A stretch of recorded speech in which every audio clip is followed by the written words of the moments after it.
Welcome to the MS-Perspektive podcast. Perspective with a K, as I'm German. I'm Nele Handwerker, MS patient, patient advocate and author. I'm bringing you interviews, inspiration and information about living with multiple sclerosis and show you ways how you can positively influence the disease and make the best out of your diagnosis. On ms-perspektive.com you will find the show notes, 11 free tips as a PDF and lots of other information. And now the show begins. This podcast is supported by Mid-Mission, a project of the nonprofit Hertie Foundation. Thanks for tuning in again and welcome to episode number 44, Mind Matters, Navigating Neuropsychological Testing with MS. Multiple sclerosis can affect walking ability and movement, but invisible symptoms such as cognition play at least as big a role and should be monitored through neuropsychological testing and assessed over time. This is because aids and structural modifications can also enable people with a walking impairment to access work and participate in everyday life, but if you can no longer concentrate, understand context or follow conversation, it becomes much more difficult to compensate. That's why today I want to talk about the importance of neuropsychological tests and what exactly they measure based on my own experiences. What is measured in neuropsychological tests and when are they useful? Diagnosis. Neuropsychological tests can be used to measure various aspects of cognitive function and behavior. Their evaluation helps neurologists to better assess the cognitive and emotional functioning of their MS patients and provides a comprehensive overview of a person's cognitive strengths and weaknesses. In MS patients, they can help determine the extent and nature of cognitive deficits. At ACTRIMS 2023 in Milan, it was discussed several times that cognitive impairment can occur even in the early stages of the disease. Baseline assessment. With a chronic disease such as multiple sclerosis, it is important to first establish a baseline in order to better assess changes over time. Or, if everything remains stable, this is a further indication that the disease has stagnated and it is a great success. If the values deteriorate significantly compared to healthy controlled subjects, consideration should be given to adjusting the therapy. Treatment planning. Neuropsychological assessment helps healthcare professionals develop personalized treatment plans. This may include cognitive rehabilitation or strategies to manage cognitive symptoms. Research. Neuropsychological testing offers the opportunity to obtain quantifiable data on cognitive function in MS research studies. This data can contribute to a better understanding of the disease and the development of interventions. What is measured? These tests usually measure different cognitive areas, including memory, divided into immediate, short-term and long-term memory, attention and concentration, how well you can concentrate and how long you can sustain attention, executive functions, measuring problem-solving ability, cognitive flexibility, and decision-making. Language, to assess language comprehension, speech, production, and fluency. Visual-spatial abilities, assessing visual perception and spatial reasoning. Processing speed, measuring the speed of information processing. Mood and emotional behavior allows a statement to be made about emotional well-being and can detect symptoms of depression or anxiety at an early stage. By assessing these cognitive areas, neuropsychological tests provide a comprehensive picture of a person's cognitive strengths and areas that may require intervention or support. This information can support medical decisions, treatment plans, and strategies to maintain the best possible cognitive function in people with MS. Reasons for an incomplete neuropsychological assessment. Of course, it may be that only some of the possible areas are examined, as it is always a question of costs and neuropsychology is only slowly gaining in importance. Why I decided to take a neuropsychological test. I received my first neuropsychological test as part of my inpatient rehabilitation stay in January 2021. I was very excited because I was already aware of the importance of such tests, but on the one hand, there are few trained neuropsychologists, and it has not yet been part of standard outpatient care. However, I think it would be good, as a majority of MS patients who retire early do so not because of physical limitations, but because of cognitive limitations. How I felt about my neuropsychological tests. This first test showed that I have certain limitations with divided attention, i.e. dual tasking. Now, it has to be said that my daughter, who was just 3 years old at the time, came along to the rehabilitation treatment and couldn't be left in the childcare offered there. So she sat in the room with me the whole time and kept quiet, but I kept checking on her, as I think it is normal for a mother of a small child. I was all the more pleased when I was offered a new neuropsychological test for autumn 2023 as part of a study at the MS Center in Dresden that was looking after me. And of course, I accepted immediately. I was very excited to see whether the results from the rehab would be confirmed or whether I would do better this time. And I'll say it right away, everything was completely unremarkable and no deficits have been noticed so far. However, I have also been training my mental abilities very consciously on a regular basis for many years. Sometimes more, sometimes less.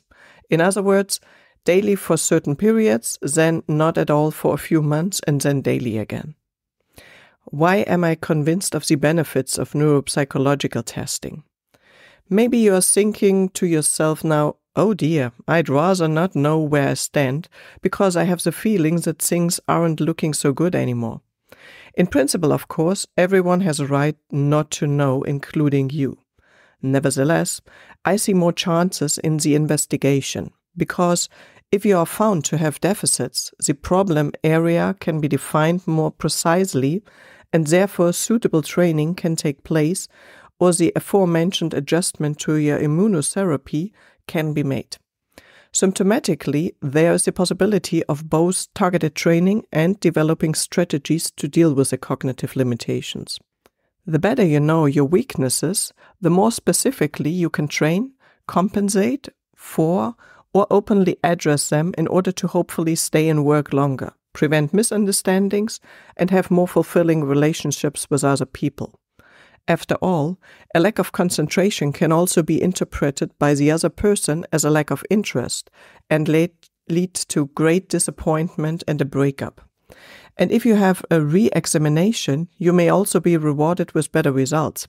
Of course, this depends on the development of your MS, and unfortunately, there is no guarantee. My neuropsychological testing in fall 2023. Neuropsychological tests are used to test a wide range of skills, as already mentioned. Before the actual testing began, the neuropsychologist asked me a series of questions about my level of education, my current psychological state, and whether I felt that I could no longer cope with certain tasks or already had clearly defined limitations in the cognitive area. Then the task began, which I will explain briefly. The whole thing took about 2 hours and was deliberately scheduled for the morning because you are usually more alert at that time. As I had taken my daughter to nursery early and didn't have enough time to eat, I asked her to have a small snack, which was no problem. Of course, if I had been optimally prepared, I would have arrived at the appointment well fed, but theory and reality often don't quite match up. If you have to go to the toilet first, you should say so. You should avoid all unnecessary disruptive factors, such as a cell phone that is set too loud. Brief overview of the neuropsychological tests. Memory test number series. It started with a series of numbers that the psychologist recited and I had to repeat. Gradually, the series of numbers got longer and longer, and at some point I reached my limits. In round 2 of the exercise, I had to repeat the numbers in reverse order. My limit was reached more quickly with that one. Stoop test. I continued with the so-called Stroop test. You start by reading out color words such as red, blue, yellow, and green, which are all printed in black. In round 2, you have to correctly name the colored strokes that are randomly in one of the 4 colors. And in round 3, the color words are there, but some of them are completely different colors, and you have to name the color in which the color word is printed. So the word green is printed in yellow, and the correct answer is yellow. This is more difficult because the reading and the color often do not match, but sometimes they do. Here the time is measured and how many correct answers are announced in a certain time. Word memorization test. In another test, I was asked to name several nouns in succession and then to repeat as many of them as possible. The reading aloud was completely expressionless, clear, and precise. The terms belonged to different categories. In my case, they were types of fish, items of clothing, and household items. In a further round, I was told terms that did or did not appear, and I had to decide whether they were part of the categories mentioned or additional and therefore not valid. The words were repeated several times, and I had to repeat as many as possible after each round. There was also a round where I had to name the subterms for the individual categories. And at the very end of the entire neuropsychological test, I was asked again which terms I could still remember. Task with multiple conditions. There was also a task in which I had to plan a tour of the zoo on a printed form under certain conditions, such as not walking twice, a certain way, and visiting certain animals. There were more conditions, but I can't remember them all. This tested my planning skills, understanding, and planning ability. Performance test D2. In this test, there are long rows of small Ds and Ps on a sheet of paper with lines above and below them. There can be 1 to 4 lines per letter, and you only have to mark the Ds with 2 lines. It doesn't matter whether there are 2 lines above or below, or 1 line above and 1 below. You have 20 seconds for each row, then it beeps and you have to move on to the next row. 4 minutes and 40 seconds are available for the actual tests, and the neuropsychologist then counts how many objects were processed per line based on the last marked character and how many of them were correct or incorrect. Vocabulary test. In this neuropsychological test, there was a group of similar sounding words, but only one of them was a real word. And while it was easy at the beginning, I didn't know a single word in the later word groups and therefore couldn't tell which was a real word. There were still a few groups of words left where I had to give up and could no longer make a statement. Is it possible to prepare for such tests? In principle, yes. If you try not to constantly relieve your brain in everyday life, but also to challenge it regularly. As already mentioned, I personally train my brain very specifically with an app. I've also been studying multiple sclerosis management since fall 2022 with the aim of obtaining my master's degree in 2024. I'm learning a hell of a lot of new things in all kinds of areas.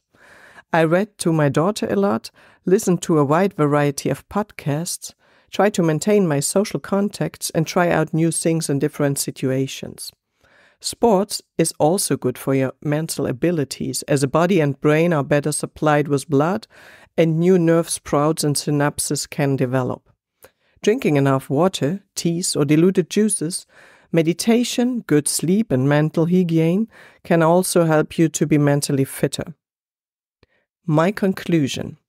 I'm glad that I was allowed to do the tests, and I know that it is not yet standard. On the one hand, there are not enough neuropsychologists, and on the other, such an examination has to be paid for. And at the MS Center Dresden, this is achieved through studies that make it possible to finance additional examinations and try out how they might or might not help in everyday clinical practice. After all, not everything that is tried out becomes part of general care, even if it is considered useful. Of course, it will be exciting to see whether I continue to perform in line with my age in a few years' time when I'm compared with healthy controlled subjects who have the same level of education and other comparative factors as I do. And once again, an appeal to you. If you are lucky enough to have such a test as part of your regular care or a rehabilitation program, then take advantage of it. No matter what comes out, it can be helpful for your further journey with MS, either as confirmation that everything is going well, or as a clear indication that preventative or symptomatic treatment measures are necessary. Thanks to the team at the MS Center Dresden. I would like to take this opportunity to thank the entire team at the MS Center Dresden who try to provide truly comprehensive care for their patients and, with their research and the knowledge gained from it, to positively influence the lives of all other MS patients by trying to establish holistic care. It is clear that this is becoming increasingly difficult due to financial challenges and is therefore not always successful. But fortunately, Professor Tjelf-Thiemsen and his team are not discouraged by this. What experience have you had with neuropsychological testing? What is your situation? Have you already had neuropsychological testing? And if so, in what context? How did you feel about the test itself? And did it have any consequences for your treatment? Or have you been consciously training certain skills since then? Please let me know and write to me. By the way, next time I will be welcoming Professor Christoph Hazen from the University Hospital Hamburg-Eppendorf in Germany as a guest in the interview. We'll be talking about a subject close to his heart, shared decision-making. What is it all about? What requirements must be met and what advantages and disadvantages are associated with it? And by that, thank you for listening to the podcast. Please let everybody else know that you like it if you do so.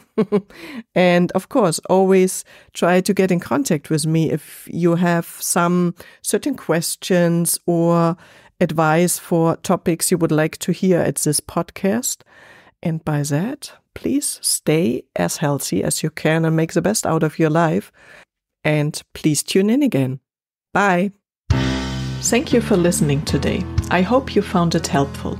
You may also be interested in the previously published episodes and posts, which you can find at ms-perspektive.com/podcast. Perspective with a K. You can also get a free PDF with 11 tips for your positive impact on MS at ms-perspektive.com/newsletter. If you'd like to get in touch, you can reach me at nele@ms-perspektive.com or on social media. See you next time.